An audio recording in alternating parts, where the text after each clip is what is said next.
What's up, everybody on YouTube? In today's video, I just wanted to be fully transparent and explain what I did. And I'm not going to say I'm rich, but I can only imagine this is what the top 1% of the wealthiest men or women in the world do. And so in this video, I just wanted to name the top 5 things that wealthy people do not spend their money on. This is going to be pretty obvious, and I know it's going to hurt a lot of feelings because I know a lot of you young people out there, me included, I'm only 24, but we probably do make these same mistakes every single day, and I've really slowed down because you have to understand something.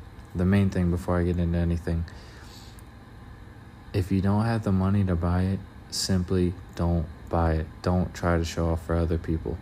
But without any further ado, like, comment, subscribe. Let me know what is your most dumbest purchase that you bought, something that maybe held you back in life and prevented you from being financially stable. And without any further ado, let's get right into it. At number 1, I know this is going to ruffle a lot of feathers, but women, okay? Let's just be honest, guys. In today's world, 2025, if you work at McDonald's, Burger King, Wendy's, etc., you're not getting with the baddest of the baddest chicks. Women have been using their bodies now in 2025 as an exploitation for men to spend their money. You got the Sophie Raines of the world. Just OnlyFans in general. These days, that's what women have over men. It's been the same thing. Being a hoe is the earliest occupation known to man. Okay, there was hoes back in the Roman days. There was hoes back probably when Jesus was around. Adam and Eve, was she a hoe? I don't know. I don't want to get offensive to any religious people out there, but we don't know. All I'm saying is, it's the biggest temptation. So, I'm not saying there are a lot of good women out there as well. Some that actually pay for the man. I'm just simply stating that there are women out there, many, that just want your money. And once they see dollar signs, you'll never get the authentic version of that person ever. Okay, because they're going to expect stuff from you. Once you stop providing, you are utility. Okay, think of it like that. You are utility, okay, and you're replaceable, okay? Always sign a prenup, and I just wanted to explain, if she's asking you to pay every single time you go out to eat, buy her clothes, pay the rent, you might as well be single. You'll live a happier life. Take this from someone who's wasted so much money that I could have had on women. Once you break up, all that shit that you bought doesn't matter. She's probably selling it on Depop. She's probably on eBay selling it. So just keep that in mind, men out there, and women as well. It can be a two-way street. So just wanted to, point that out there. I've gone through it. Many of y'all have gone through it. Put down in the comments your situation and how that panned out for you. Coming in at number 2, this is going to be a combination of 2 things. It's buying cars too early into your financial journey and clothing in general. Okay, guys, women don't care about brand name clothes. They care about the way that it fits your body. You know who cares about brand name clothes? Men. And women that want to be men, okay? It's like women when they wear purses. Do you think a nice purse is going to catch a guy's attention? Oh, I really like that Coach purse. That's limited edition. Oh my God, she's so hot. Like, men don't fucking think like that. What makes you think women look at your fake ass looking Gucci shirt? Because let's be honest, the high name brands now are 9 times out of 10 fake. And that's another thing too, guys. Don't be afraid to buy fake shit. Don't be afraid. As long as it's a 1-to-1 fake, don't be afraid to do it. Fake it until you make it.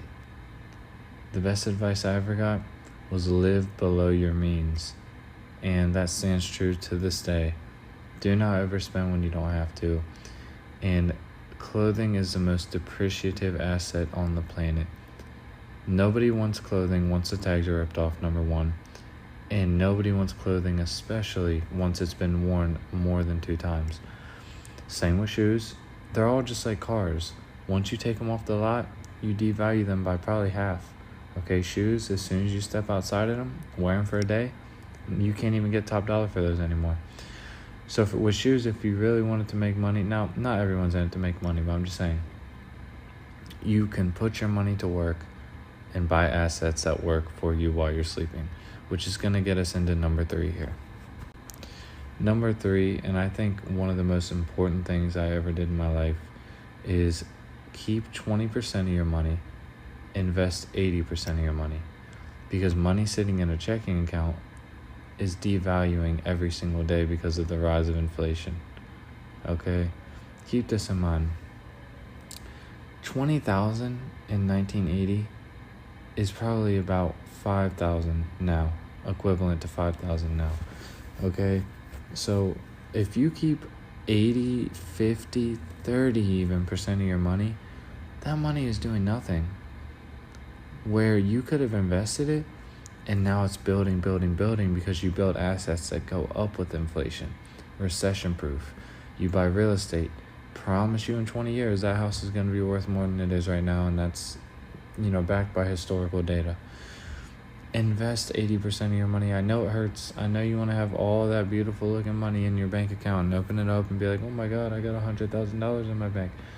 That 80,000, if you were to invest it, that could be 500,000 to $1 million. That's how I built my net worth. Okay, I am in a space, I'm not going to give it away in this video. I will touch on it in the next video, but I'm telling you guys are going to want to stick around because, I could potentially help you change your life as well with these assets that I'm putting my money into. And I know it's going to sound skeptical, but hear me out. Subscribe. New videos coming out soon. This is just my first video, but back to the topic. Just don't keep your money in your bank account. Don't even put it in a high yield savings. What are you making 3% on that? That's terrible. That's terrible. My grandma just put $200,000. She gave it to an insurance company. I said, how much are you making on that? 5% a year.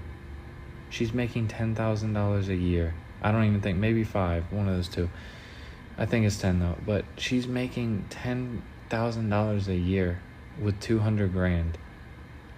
If you put that in any asset, stocks, crypto, okay, Bitcoin, Ethereum or Bitcoin, you would be at least making 30, if not 50% a year. It's not double your money, but it's halfway to a double. So, just make your money work for you. And investments don't just have to be assets. It can be technology to build a brand. It can be that new laptop to start the YouTube, be the new mic to improve your video quality. Just invest in something. Okay, don't be a little Jew here. I mean, I am a Jew, so I'm making fun of myself, but don't be a dirty little Jew. Just invest your money, guys, and keep 20% of it. Keep enough for, I'd say, 10 to 12 months of rent and expenses, and then just invest the rest. Number 4, and this is honestly the one that I just recently implemented when I moved out of my hometown. Get rid of your friends. Okay, keep a very minute amount of friends that, I don't want to say excel in certain things, but do something for your life. Okay, you hang around these guys that pass blunts in a circle all day. You're sitting there on your phone, probably watching TV, YouTube. You could have just made $1,000 today. Instead, you're wasting money hanging around bozos that have nothing else. If you smoke weed, I'm sorry. I used to be that guy. I used to be that guy that just smoked weed with his friends all day, listened to rap music videos on the TV, and just wanted to play video games all day. It's a combination of these two things, smoking weed and playing video games. Unless you're making money and unless you already worked and you're just done with your day, then maybe have a little smoke. Then maybe play a little bit of video games. But if you have done nothing, if you wake up and the first thing that you do is smoke weed, you're not going to be successful. You're just not.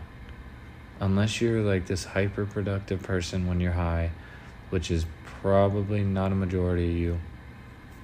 It's not a good thing. It's not a good thing, guys. And I've noticed all my friends that are still living with their parents, they all smoke weed, they all play video games, they all waste time. And you sleep 30 years of your life. Keep that in mind. 30 years of your life you're sleeping. So let's just say you make it to 60. Okay, God forbid, you might even, 60 to 80.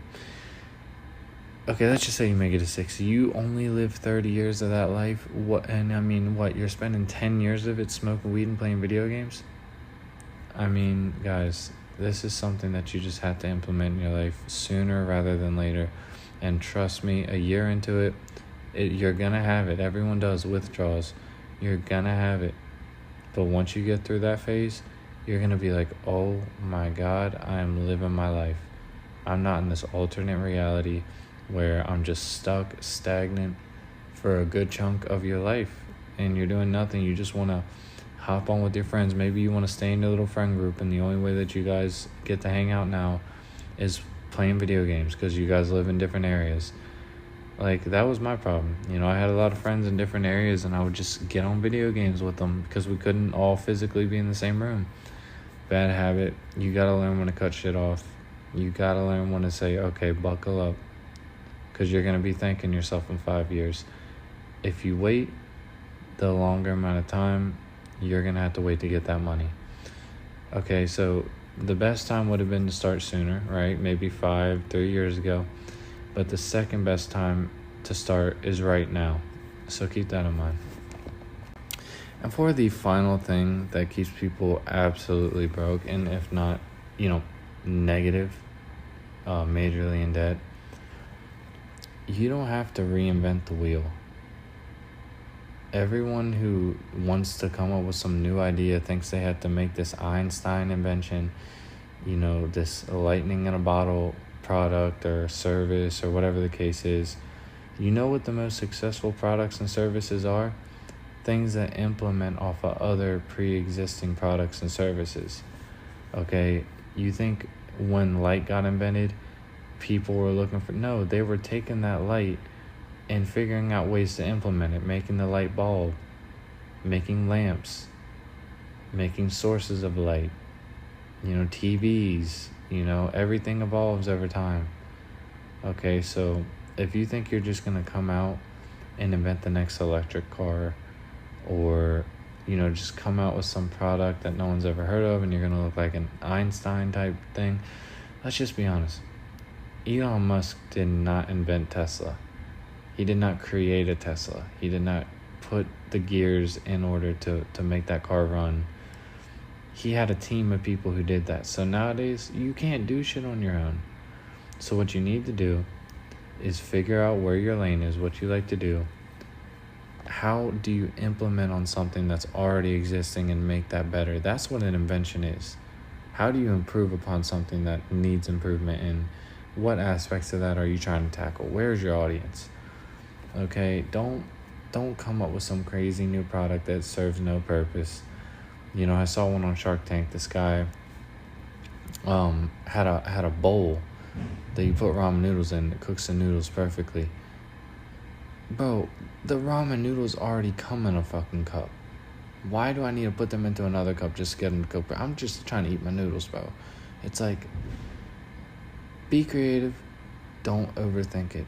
Okay, and always remember, you're not going to do it on your own. Whether that means financially, you might need outside investors. Whether that means skill set, you're going to need a bunch of other people who specialize in certain things: sales, technology, IT, accounting. You're not going to be able to do it on your own. So just realize you need to improve on what's already on the table. And instead of friends, have a couple friends that make you feel happy and good. And then have some people that get down to business and know and can improve you, and simultaneously everyone's improving off of each other. That's what you need to do, where you guys are firing on all cylinders and you guys can be honest and give constructive criticism. So that's number 5, and these are just the 5 things in my opinion. There's so many other things out there that will keep you wealthy and keep you from being broke. So down in the comments, if you guys want to let me know some things in your life that really kept you afloat or helped you excel to that next level and got you up out of your mom's basement, let me know down in the comments below. And with that being said, this is my first video, so like, comment, and subscribe for more, and turn on that bell notification, and I'm out.